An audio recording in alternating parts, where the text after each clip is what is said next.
hello दोस्तों की खबर আপোনালোকৰ মই পংকজ পালুৱে পুনৰবাৰ আপোনালোকক স্বাগতম জনাইছোঁ মোৰ ইউটিউব চেনেল হুইচ ফৰ লাইফলৈ কেইদিনমানৰ পিছত এটা নতুন ব্লগ লৈ আকৌ আপোনালোকৰ মাজলৈ আহিছোঁ এই ব্লগটো অলপ সুকীয়া হ'ব ৰাইডৰ লগত জড়িত যদিও ৰাইড মই কোনোবা ঠাইলৈ গৈ আপোনালোকক মই সেই ঠাইবিলাকৰ ডেষ্টিনেশ্যনবিলাকৰ কোনো বিৱৰণ দিবলৈ এইটো ব্লগ বনোৱা নাই এই ব্লগটো অকণমান সুকীয়া হৈছে কাৰণ কিছুদিনৰ পৰা কেইজনমান মোৰ লিমিটেড ছাবস্ক্ৰাইবাৰে মোক মেছেজ কৰি আছে যে আপুনি এটা ভিডিঅ' বনাওক যোনটো ভিডিঅ'ত ৰাইডিং এক্সেছৰিজৰ লগতে ৰাইডিঙত ল'ব লগা সাৱধানতা কিদৰে কেয়াৰ লৈ এটা ৰাইড মানে প্ৰপাৰ ৰাইড এটা কৰিব পাৰি কাৰণ তেওঁলোকে এইকাৰণে সুধিছে যে তেওঁলোকৰ পেৰেণ্টছে যাবলৈ নিদিয়ে কাৰণ তেওঁলোকৰ বয়সটো অলপ কম আৰু পেৰেণ্টছো তেওঁলোকৰ ওপৰত সেই ফেইথটো নাই সো ডেফিনেটলি মই তোমালোকৰ বাবে ভিডিঅ'টো বনাইছোঁ লগতে সেইসকল অভিভাৱকলৈও বনাইছোঁ যোনসকলে বাইক এখন কিনি দিয়াৰ পিছত কিনি দিলে বাইকখন নহ'ব ধৰক higher C C mainly 200+ cc যোনখিনি বাইক হয় তাৰ বৰ্তমান বাইকবিলাকৰ BSPটো মানে কি পাৱাৰ ফেক্টৰটো পাৱাৰ বুলি কৈছোঁ মই আপোনালোকক BSP বুলি মই ক'বলৈ নাযাওঁ চ' পাৱাৰটো বেছি হোৱাৰ লগে লগে ইনষ্টেণ্ট এটা পিকআপ থাকে পিকআপটো কণ্ট্ৰল কৰিব নোৱাৰে যোনটো আমাৰ বৰ্তমান য়ং এজত থকা আমাৰ যোনটো মানে এক্সাইটমেণ্টৰ লগত যোনটো হৰম'ন চিক্ৰেট কৰে ব্ৰেইনত চ' সেই হৰম'নটোৰ কাৰণে মানে এক্সাইটমেণ্টটো আৰু বাঢ়ি যায় আৰু এক্সাইটমেণ্টটো বাঢ়ি পেলাই বিভিন্ন ধৰণৰ ঘটনাবিলাক আপোনালোকে দেখি আছে বিভিন্ন ধৰণৰ ডেইলি এক্সিডেণ্টৰ ঘটনা হৈ আছে ত' ৰাইড বুলি কোৱাৰ লগে লগে ডেফিনেটলি পেৰেণ্টছৰ মনলৈ এটা ভয় ভাৱ আহিবই যে ৰাইডটোত গৈছে কি হ'ব কি নহ'ব এটচেট্ৰা গতিকে আপোনালোকে চাব মই যিহেতু বাইকখন কিনি দিয়াৰ পিছত এটলিষ্ট তেওঁলোকৰ ৰাইড কৰোঁতে যাতে অলপ হ'লেও তেওঁলোকৰ লাইফটো ছেফ হৈ থাকে যিকোনো হ'ব পৰা ঘটনাৰ পৰা তাৰ কাৰণে কি দিব পাৰে মই এটা মানে দিম ভিডিঅ'টোত অলপ ক'বলৈ চেষ্টা কৰিম লগতে মই কি এক্সেছৰিজ ইউজ কৰোঁ সেইখিনি আপোনালোকক দেখাম কাৰণ মই এতিয়া খুব সোনকালে এটা ৰাইডত যাম অকণমান এডভেঞ্চাৰাছ ৰাইড হ'ব এতিয়াতো ৰাইডটো চ' তাত আপোনালোকক দেখাম যে বয়স মাত্ৰ এটা ফিগাৰ হয়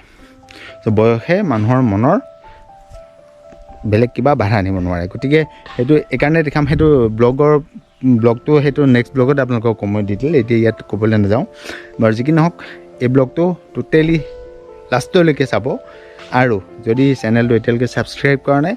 ছাবস্ক্ৰাইব কৰক আৰু প্লিজ শ্বেয়াৰ কৰক চেনেলটো গ্ৰ'থটো বহুত দৰকাৰ হৈছে গ্ৰ'থ নহ'লে চেনেল এটা আগবঢ়োৱাটো সম্ভৱ নহয় আৰু যিহেতু ভিডিঅ'বিলাকত এক্সপেঞ্চিভ হয় মানে এক্সপেঞ্চটো বেছি হয় কাৰণ মটৰ ব্লগিঙত মই ৰাইডত ৰ'দত যাওঁ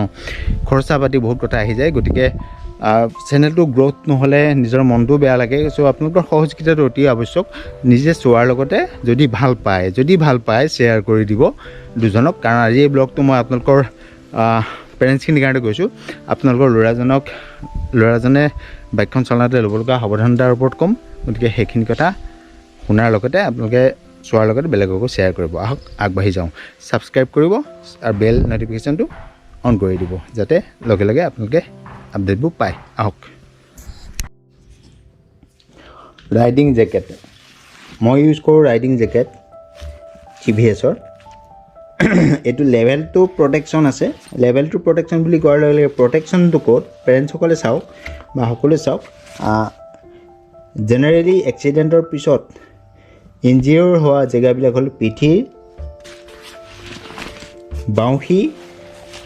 আৰু এলব' ওপৰত আৰু চেষ্টত বেলেগ গাৰ্ড ল'ব লাগিব সেইটো লেভেল 2 মানে এইখিনি প্ৰটেকশ্যন CE চাৰ্টিফাইড লেভেল 2 বুলি কোৱা হয় ইয়াত যোনখিনি প্ৰটেক্টৰ ইউজ কৰা হৈছে ইয়াত প্ৰটেক্টৰ আছে বাউসী প্ৰটেক্টৰ আছে এইখিনি খুলি পেলাই ৱাছ কৰিব পাৰে লেভেল 2 প্ৰটেক্টৰ দিয়া আছে ইয়াত আপোনাৰ চ' এইটো হ'ল ৰাইডিং জেকেট চ' ৰাইডিং জেকেট এটা ৰাইডিঙৰ কাৰণে অতিকৈ আৱশ্যকীয় বস্তু চ' যদি আপোনালোকে আপোনাৰ ল'ৰাজনক বা আপোনাৰ যাকে নহওক যদি 200cc প্লাছ বাইক এখন দিছে যদি তেওঁ অলপ দূৰত ৰাইড কৰিবলৈ যায় আপোনালোকৰ কথা নুশুনি যদি যাবলৈ যায় বা আপোনালোকে হয়তো যদি যাবলৈ দিয়ে তেতিয়াহ'লে যদি দিয়া নাই এতিয়ালৈকে ৰাইডিং জেকেট এটা তেওঁক পিন্ধিব দিয়ক কাৰণ 50 to 60% আপোনাক ছেভ কৰিব ই ছেকেণ্ড আহিলোঁ ৰাইডিং পেণ্ট ৰাইডিং জেকেটটোৰ দৰে ৰাইডিং পেণ্টটো অতিশয় আৱশ্যক এক্সিডেণ্টৰ সময়ত ইনজিঅ'ৰ হোৱা আন এটা অংশ হ'ল নি আঁঠু সো আঁঠুত মেইনলি এক্সিডেণ্ট হয় ইয়াতে ছাল ছিগে পেঞ্চন ফাটি ইয়াতে যায় দেখা পায় আপোনালোকে এক্সিডেণ্টবিলাকত সো ইয়াত প্ৰটেক্টৰ লগোৱা আছে এইটো মই লেভেল 1 চাৰ্টিফাইড লৈছোঁ সো আপোনালোকে পৰাপক্ষে লেভেল 2 ল'বলৈ বিচাৰিব ইয়াতো আছে এইটো গাৰ্ড আছে হিপছৰ ওচৰত আছে তেনেকৈ ইয়াতো আছে ইয়াত গাৰ্ড আছে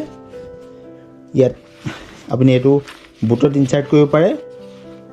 বা বুটৰ বাহিৰতো পিন্ধিব পাৰে জেনেৰেলি বুটত ইনচাৰ্ট কৰি লয় সো ইয়াত সেইকাৰণে চেইনৰ চিষ্টেমটো আছে দেখা পালে আহক আৰু এটা বেলেগ বস্তু দেখাওঁ এতিয়া আপোনালোকক দেখাম এযোৰ বুট ৰাইডিং বুট এইটো দেখিছে ৰাইডিং বুট ৱাটাৰ ৰেজিষ্টেণ্ট হয় যেনেদৰে ৰাইডিং পেণ্ট আৰু ৰাইডিং জেকেট ৰাইডিঙৰ বাবে ৰাইডৰ বাবে অতি আৱশ্যকীয় বস্তু তেনেদৰে বুটযোৰ সিমানে আৱশ্যকীয় বস্তু কাৰণ এক্সিডেণ্ট হওঁতে আপোনালোকে মন কৰে তলৰ এংকল ভৰি এংকলত মেইনলি এক্সিডেণ্ট হয় ভৰিটো ভাগি যায় চ' ইয়াৰ সন্মুখত আছে ষ্টিল প্ৰটেক্টৰ আছে চ' ইয়াত আপুনি যেতিয়া ৰাইড কৰি যাওঁতে আপোনালোকৰ ক'ৰবাত শিলগুটিত আহি যদি পৰেহি বা শিলগুটি এনেকৈ যেতিয়া ভৰিটো এইটো পজিশ্যনত থাকোঁতে ইয়াত ইনজিয়ৰ হয় কেতিয়াবা ক'ৰবাত শিল উঠি মেলি থাকে তাত টেটু লাগি এইখিনি ইনজিয়ৰ হয় চ' ইয়াত ষ্টিলটো দিয়া আছে ৱাটাৰ ৰেজিষ্টেণ্ট হয় প্লাছ ভালকৈ কুচনিং কৰা আছে এই যে অৰাজু হয় অৰাজুৰ পৰা লৈছোঁ ইয়াৰ কষ্টিংটো এৰাউণ্ড 5,500 ওচৰত আহে 5,500 যদি ৱাটাৰপ্ৰুফ ল'ব বিচাৰে ফুল কভাৰ দামটো অলপ বেছি হ'ব 6,600-700 মানত আহে চ' এইযোৰ হ'ল ৰাইডিং বুট চ' মই এতিয়ালৈকে ইউজ কৰা আপোনালোকক দেখালোঁ ৰাইডিং বুট জেকেট আৰু পেণ্ট এতিয়া আপোনালোকক দেখাম মই গ্ল'ভছ এতিয়া আহিলে আমি গ্ল'ভছ হ'লে মোৰ গ্ল'ভছৰ প্ৰায় বেয়া হৈ গৈছে ইয়াতে ফাটি গৈছে এইবিলাক জেগা ৰেক্সিনৰ কোৱালিটিটোৰ কাৰণে মই অলপ ঠগ খোৱা নিচিনা হ'ল ভাল ৰাইডিং গ্ল'ভছ এযোৰ লোৱাটো ভাল এইযোৰ টিভিএছৰ হয় বাৰু যি কি নহওক ওপৰ চাইডে প্ৰটেক্টৰবিলাক এতিয়াও ঠিক আছে আমি এক্সিডেণ্ট কৰোঁতে এই অংশবিলাকত ইনজিয়াৰ হয় চ' এইটো অংশ কমপ্লিটলি প্ৰটেক্টৰে ছেভ কৰে আঙুলি প্ৰটেক্ট কৰে ইয়াত দেখা পালে চ' এইযোৰ হ'ল গ্ল'ভছ চ' গ্ল'ভছযোৰো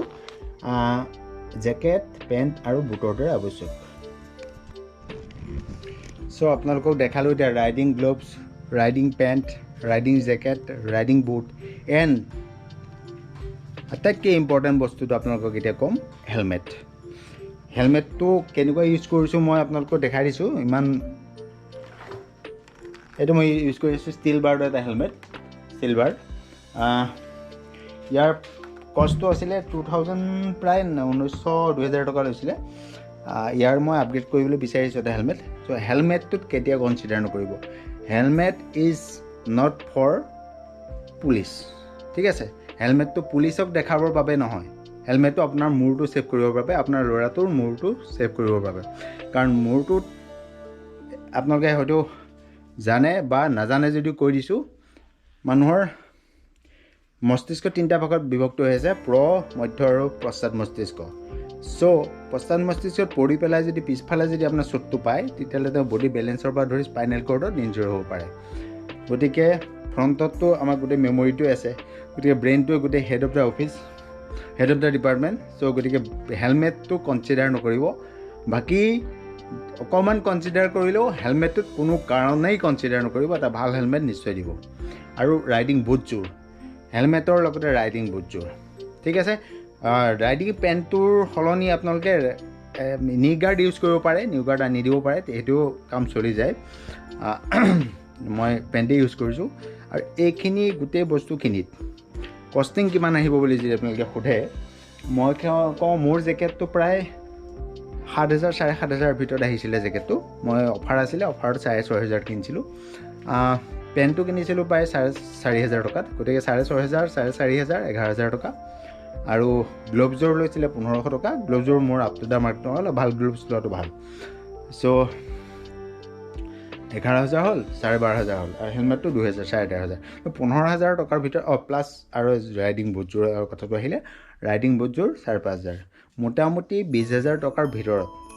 আপোনাৰ গোটেই যেহেতু বাইকখন কিনি দিছেই 2 লাখ টকা দি 1.5 লাখৰ পৰা 2 লাখ বা 2.5 লাখ টকা দি বাইকখন যেহেতু কিনি দিছে বা 2.5 লাখ 3.5 লাখ 4 লাখ যি হওক ওপৰলৈ গৈ থাকিব পাৰি যেহেতু বাইকখন কিনি দিছেই টকা 20,000 খৰচ কৰি জীৱনটো প্ৰটেকশ্যন লোৱাটো অতিশয় জৰুৰী যেনেকৈ ইঞ্চুৰেঞ্চ কৰা থাকে ইঞ্চুৰেঞ্চ কৰি পেলাই আমাৰ এইবিলাক কথা সৰু সৰু কথাবিলাক বৰ আমি মিছ কৰোঁ যে বাইকখন কিনিছোঁ বাইকখন কিনোতেই 3 বছৰলৈকে ইঞ্চুৰেঞ্চটো কৰি দিয়ে কিন্তু মনত ৰাখিব ইঞ্চুৰেঞ্চ মানে 3 বছৰলৈকে থাৰ্ড পাৰ্টিহে কৰা থাকে প্ৰথম বছৰহে only first party means own damage আপোনাৰ যদি কিবা ক্ষতি হয় তেতিয়াহ'লে প্ৰথম বছৰটোতহে পাব ছেকেণ্ড থাৰ্ডত থাৰ্ড পাৰ্টি আছে পুলিচৰ পৰা পাইছিলোঁ এইটো কথা নহয় ইঞ্চুৰেঞ্চ বহুত ইম্পৰ্টেণ্ট যেনেদৰে এই ছেফ গাৰ্ডখিনি ইম্পৰ্টেণ্ট চ' ভিডিঅ'টোত মই আজি ইমানখিনি ক'লোঁ কি ব্যৱহাৰ কৰিলোঁ দেখুৱালোঁ আৰু ইয়াৰ দাম কিমান মই আপোনালোকক ক'লোঁ যদি ভাল পাইছে ভিডিঅ'টো লাইক কৰিব আৰু প্লিজ শ্বেয়াৰ কৰক ইনফৰ্মেটিভ ভিডিঅ' এটা দিছোঁ আপোনালোকক কোনো ধৰণৰ ফটো আমি কৰি মই ভিডিঅ' এটা দিয়া নাই ইনফৰ্মেটিভ ভিডিঅ' এটা দিছোঁ এই ভিডিঅ'টো শ্বেয়াৰ কৰক যাতে এই ইনফৰ্মেশ্যনখিনিয়ে যদি কাৰোবাক জীৱন বচাব পাৰে কাৰোবাক এক্সিডেণ্টৰ প্ৰতি সজাগ কৰিব পাৰে সচেতনতা আনিব পাৰে তেতিয়াহ'লে নিশ্চয় এইটো ইনফৰ্মেটিভ বুলি আপোনালোকে ক'ব পাৰিব চ' লাইক কৰি দিব ভিডিঅ'টো যদি কিবা আপোনালোকৰ পচন্দ হোৱা নাই কমেণ্ট কৰিব এতিয়া আপোনালোকক মই কিনিবলৈ কৈছোঁ আপোনাৰ ল'ৰাজনে হয়তো আপোনাক প্ৰেছাৰ দিছে যে এইটো এনেকৈ ভিডিঅ' দিছে চাহনে কিনি নিদিয়ে নহয় এইটো প্ৰটেকশ্যনৰ কাৰণে যদি ভাবিছে সেইটো ভিডিঅ'ত বস্তু কিনাবৰ কাৰণে মোৰ তাত ইয়াত কোনো ধৰণৰ স্বাৰ্থ জড়িত হৈ থকা নাই চ' আপোনালোকৰ প্ৰটেকশ্যনৰ কাৰণে মই এই ভিডিঅ'টো দিছোঁ যদি ভাবিছে ব্যৱহাৰ কৰক লাইফ ছেভিং গাৰ্ডছ যেনেকৈ লাইফ ইঞ্চুৰেঞ্চ হয় চ' হিট দ্য লাইক বুটন ছাবস্ক্ৰাইব কৰা নাই যদি পুনৰবাৰ কৈছোঁ ছাবস্ক্ৰাইব কৰক এনেদৰে ইনফৰ্মেটিভ ভিডিঅ' আগলৈও দি থাকিম চাই থাকিব wheels for life thank U